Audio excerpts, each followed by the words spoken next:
दिल्लीतील नरेंद्र मोदी यांच्या शपथविधी सोहळ्यापुढे राजकीय गोटात हालचाली वाढल्या आहेत. नरेंद्र मोदी यांच्या मंत्रिमंडळात राज्यातील कोणत्याही खासदारांची वर्णी लागणार याकडे साऱ्यांचं लक्ष लागलं आहे. या मंत्रिमंडळामध्ये शिंदे गटाला एक मंत्रिपद मिळणार आहे. त्यामुळे शिंदे गटाकडून कोणाला केंद्रीय मंत्रिपद मिळणार याकडे साऱ्यांच्या नजरा आहेत.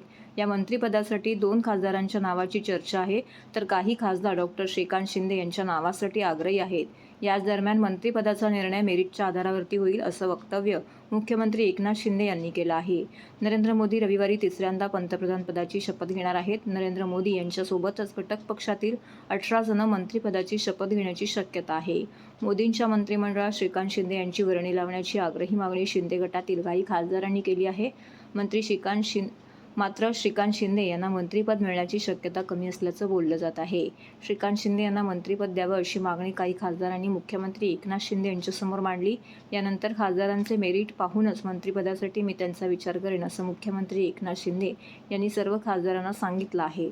पक्षातील सर्व खासदारांनी डॉक्टर श्रीकांत शिंदे यांना मंत्रिपद मिळावं यासाठी आग्रही भूमिका मुख्यमंत्र्यांसमोरच मांडली होती. मुख्यमंत्री शिंदे यांनी सर्वांचं म्हणणं ऐकून घेतलं. मात्र सर्व खासदारांचं मेरिट पाहूनच मी निर्णय घेईन असं मुख्यमंत्री शिंदे यांनी स्पष्ट केलं आहे. दरम्यान शिंदे गटातील एका मंत्रिपदासाठी प्रतापराव जाधव आणि श्रीरंग बारणे या दोन्ही खासदारांच्या नावाची जोरदार चर्चा आहे. त्यामुळे कोणाच्या गळ्यात मंत्रिपदाची माळ पडणार यासाठी थोडी वाट पाहावी लागणार आहे.